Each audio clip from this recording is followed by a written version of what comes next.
हरे कृष्णा दोस्तों, मेरे चैनल चालीस लेक्चर एंड ब्लॉग में आपका बहुत बहुत स्वागत है।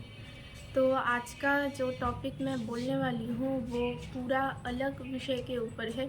तो आपको पता ही होगा कि मैं इन दिनों में जगन्नाथ लीला, नित्यानंद प्रभु की लीला और बहुत सी भगवान की लीलाएं मैं बोलने की कोशिश कर रही थी। और इन सब लीलाओं के बीच अब मैं आप लोगों के सामने जो मुकुंद माला स्तोत्र है, मतलब जो कि हमारे सम्राट कुलशेखर की प्रार्थना है, हम जानते हैं, वो मुकुंद माला स्तोत्र में अब से हम शुरू कर रहे हैं। और इस मुकुंद माला स्तोत्र में श्लोक संख्या कितनी है? श्लोक संख्या है 53 श्लोक है मुकुंदमाला स्तोत्र में। हाँ, यहाँ पे 53 श्लोक ही है मुकुंदमाला स्तोत्र में। तो मैं इन दिनों में जो है ये श्लोक को कुछ बोलने की कोशिश करूँगी। तो चलिए अब हम ये जो मुकुंदमाला स्तोत्र है, ये मुकुंदमाला स्तोत्र हम शुरू करते हैं। तो मुकुंदमाला स्तोत्र का हमारा जो एकदम पहला श्लोक है, श्री वल्लभेति वरदेति दया परेति भक्त प्रियति भवलुंठन कोविदेति नाथेति नागशयनेति जगन्निवासेत्या लापिनं प्रतिदिनं कुरु मां मुकुंद। ये था हमारा पहला श्लोक और इसका अनुवाद अब मैं आपके सामने बोलने की कोशिश करूँगी। हे प्रभु मुकुंद, मैं आपको श्री वल्लभ अर्थात लक्ष्मी देवी के प्रियतम वरद अर्थात वर प्रदानकारी, दयापर अर्थात अहेतु की करुणामय, भक्त प्रिय अर्थात भक्त प्रेमिक, भवलुंठन कोविद अर्थात जन्म मृत्यु रूप चक्र के लुंठन चतुर, नाथ मतलब परमेश्वर, जगन निवास मतलब जगत के आश्रय, और नागशयन मतलब अनंत सज्जाशायी। ऐसे बहुत नामों से मैं आपको प्रतिनियत संबोधन कर सकता हूँ। सम्राट कुलशेखर यहाँ पे बोलना चाह रहे हैं भगवान को, मतलब बहुत ही धन्यवाद प्रकट कर रहे हैं भगवान के सामने, क्योंकि वो भगवान का मतलब इतने सारे नामों से भगवान को संबोधन कर सकते हैं, भगवान का गुण कीर्तन कर सकते हैं। साधारणतः हम इस जगत में देखते हैं कि हम जब पहले भगवान का जो दिव्य नाम है वो नाम करना जब शुरू करते हैं, तब हम उस नाम की महिमा को हम समझ नहीं पाते हैं। मतलब यहाँ पे यही बोला गया है कि हम नाम की महिमा को ना समझें, भले ही ना समझे फिर भी हमें भगवान का दिव्य नाम करते जाना चाहिए, क्योंकि भगवान का दिव्य नाम करते करते जैसे कि हम देख सकते हैं कि कामला रोगाक्रांत जो कोई पेशेंट होता है, कामला रोगाक्रांत कोई रोगी अगर हो, तो उसको डॉक्टर कहते हैं कि इनको मिष्टी खिलाइए, क्योंकि मिष्टी खिलाते खिलाते इनका रोग ठीक होगा। और पहले जब वो मिष्टी खाना चालू करता है तब हम साधारणतः क्या जानते हैं, कॉमन हम यही जानते हैं कि मिष्टी का स्वाद मीठा होता है। पर जो कामला रोगाक्रांत रोगी है उसके पास जो मिष्टी है उस मिश्री का स्वाद कड़वा होता है, क्योंकि मतलब उसकी जिह्वा में तब वो चारों ओर से रोग से जर्जरित होता है, इसीलिए ही वो मतलब वो उसका जो मिष्टी का जो स्वाद है उसको कड़वा प्रतीत होता है। लेकिन जब वो मिश्री खाया जाता है उसका रोग जब धीरे धीरे निर्मूल होता जाता है, तब क्या होता है, तब वो मिष्टी जो उसका मिष्टी का जो असली स्वाद है मीठा, वो मीठापन उसको महसूस होता है। वैसे ही हम भगवान को भूल के इस ये जो जड़ जगत है, इस जड़ जगत में अवस्थान कर रहे हैं। तो हम भले ही भगवान के अविच्छेद अंश हो, चिन्मय आत्मा हो, फिर भी हम यहाँ पे वास कर रहे हैं, तो या इस जगत का कुछ प्रभाव तो हमारे पास रहेगा ही ना। ऊपर से हम हमारे साथ जो भगवान का नित्य संबंध है वो भी भूल चुके हैं।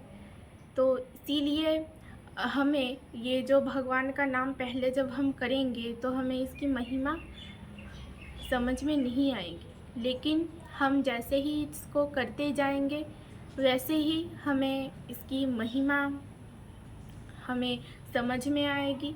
और जितनी हमें महिमा समझ में आएगी उतना ही हमें इतना आनंद आएगा। और अगर अच्छा तो सबसे अच्छा और तब जाके होता है जब हम साधु गुरु वैष्णव के संग में, उनके सानिध्य में ये जो भगवान का दिव्य नाम है वो दिव्य नाम करें। तो क्या होता है कि हम अकेले कुछ करें या किसी की मदद लेके अगर कुछ करें तो वो काम ही अच्छा होता है जिसको हम किसी की मदद लेके करते हैं। वैसे ही हम अगर साधु गुरु वैष्णव के सानिध्य में भगवान का नाम करेंगे तो हमें जल्दी जल्दी हम अपने साधना में, भजन में हम उन्नति कर पाएंगे। और इसके साथ साथ हमें धीरे धीरे हमें याद भी आएगा कि हमारे साथ भगवान का संबंध क्या है। और ये जानने में साधु गुरु वैष्णव हमारी काफ़ी मदद भी करेंगे। तो पहले श्लोक में सम्राट कुलशेखर भगवान को प्रार्थना कर रहे हैं और उनको धन्यवाद प्रकट कर रहे हैं उनके सामने, क्योंकि वो भगवान के बहुत सारे नामों से संबोधन कर पा रहे हैं।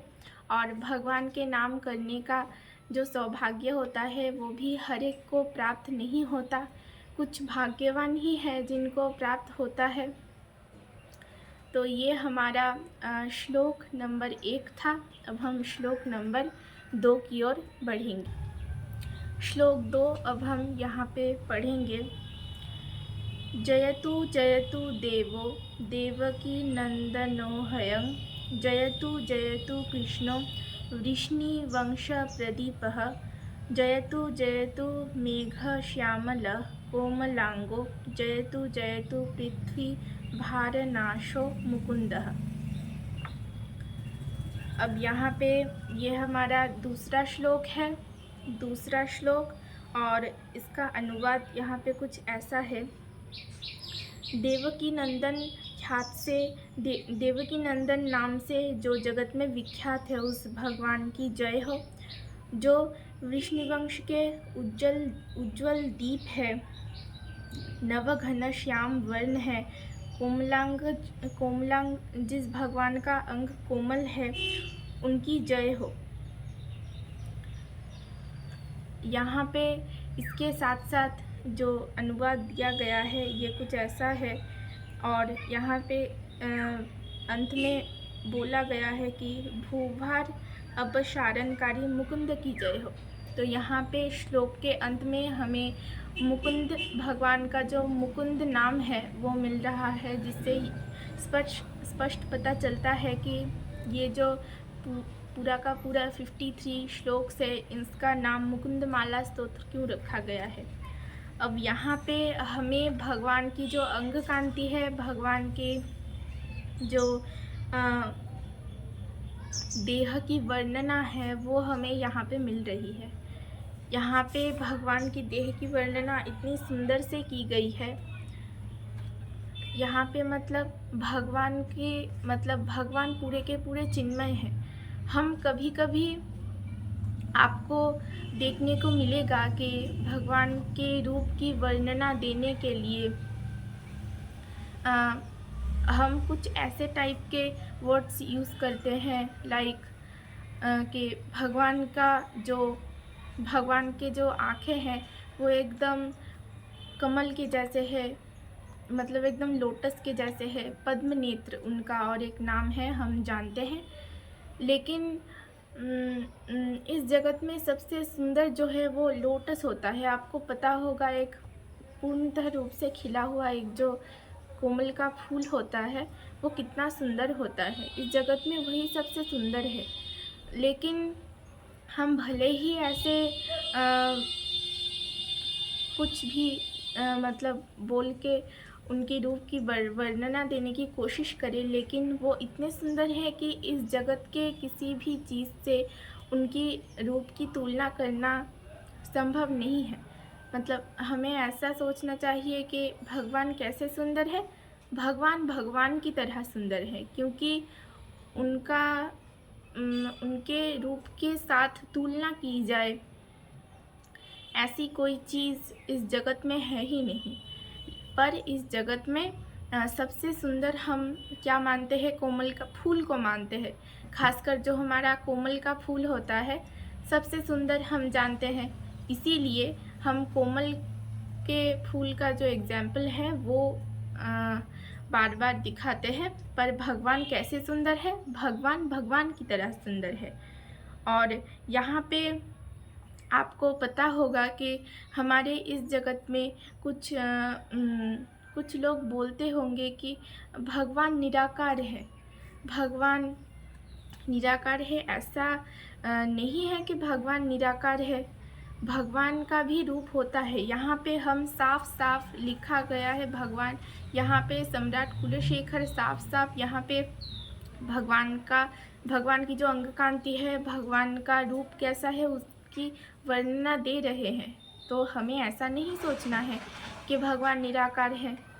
भगवान भी, और यहाँ पे जैसे सम्राट कुलशेखर यहाँ पे बोल रहे हैं, उससे यही पता चलता है कि भगवान का भी रूप है।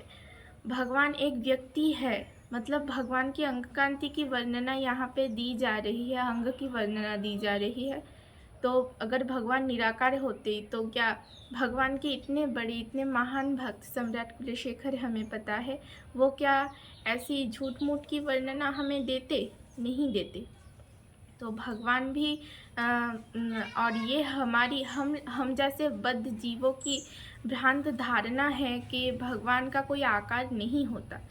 भगवान का आकार होता है, भगवान का ज़रूर आकार होता है। और यहाँ पे कितनी सुंदर तरीके से जो है भगवान के रूप की महिमा दी गई है। और आप अगर भक्ति रसामृत सिंधु से पढ़ेंगे तो आपको ये जो महिमा, रूप की महिमा है, ये और भी अच्छे से मिलेगी। और हम जानते हैं भगवान कितने सुंदर है। इस प्रसंग से मुझे एक बार प्रभुपाद की एक लीला याद आ गई। मतलब एक बार प्रभुपाद रास्ते से चल के जा रहे थे। उनके साथ उनके कुछ शिष्य भी थे उनके साथ। अब वो जा रहे हैं। जाते जाते प्रभुपाद एकदम सामने है और उनके जो पीछे है, उनके प्रभुपाद एकदम सामने, और प्रभुपाद के पीछे जो है प्रभुपाद के शिष्य जा रहे हैं। अब प्रभुपाद उनके शिष्यों को लेकर जा रहे हैं और साइड से एक लड़की आ रही है। तब प्रभुपाद के जो सारे शिष्य थे उन्होंने लड़की की ओर देखा। चलो, बहुत सुंदर लड़की है। अब प्रभुपाद उनके शिष्यों से पूछ रहे हैं कि क्या वो लड़की सुंदर थी? तब सब कह रहे हैं कि हाँ, वो लड़की बहुत सुंदर थी। प्रभुपाद ने उस लड़की की ओर नहीं देखा। ना देख के ही प्रभुपाद बोल रहे हैं कि क्या वो लड़की सुंदर थी? तो मतलब यहाँ पे प्रभुपाद की महिमा को हम जान पा रहे हैं कि प्रभुपाद कैसे हमेशा भगवान के चिंता में मग्न रहते हैं। अब प्रभुपाद ने मतलब सबने देखा, लेकिन प्रभुपाद ने उस लड़की की ओर नहीं देखा, एकदम नहीं देखा। वो जैसे स्ट्रेट जा रहे थे वैसे ही जा रहे थे। अब पूछा उन्होंने अपने शिष्यों से, क्या वो लड़की सुंदर है? अब सबने कहा कि हाँ, बहुत सुंदर है। तो अब प्रभुपाद ने कहा कि तो अब तुम सोच के देखो, ये लड़की इतनी सुंदर है तो इस लड़की को जिसने बनाया होगा वो कितना सुंदर होगा। अब जब प्रभुपाद ने ऐसा कहा तो सब सोचने लगे कि हाँ, सच में, क्योंकि मतलब हम जानते हैं कि हमारा पिता कौन है, हमारे परम पिता कौन है? परमेश्वर भगवान श्री कृष्ण हमारे परम पिता, हम सारे जीवों के बीच प्रदानकारी पिता वो है। अब तो हम उनके अविच्छेद्य अंश है, हम चिन्मय आत्मा है, हम जानते हैं हमारे पिता वही है। तो इसी प्रसंग से प्रभुपाद ने कहा कि अगर ये लड़की इतनी सुंदर है तो उसको बनाने वाला कितना सुंदर होगा। तो यही हमें सोचना चाहिए और हमें ऐसी और प्रभुपाद की ऐसी छोटी छोटी बहुत सारी लीलाएं हैं जहाँ से हम शिक्षा ग्रहण कर सकते हैं। तो आज के लिए यहीं तक, और मुझसे अगर बोलने में कोई त्रुटि हुई होगी तो आप अपने गुण से क्षमा कर दीजिएगा। वाञ्छाकल्पतरुभ्यश्च कृपा सिन्धुभ्येव च पतितानां पावनेभ्यो वैष्णवेभ्यो नमो नमः। हरे कृष्णा।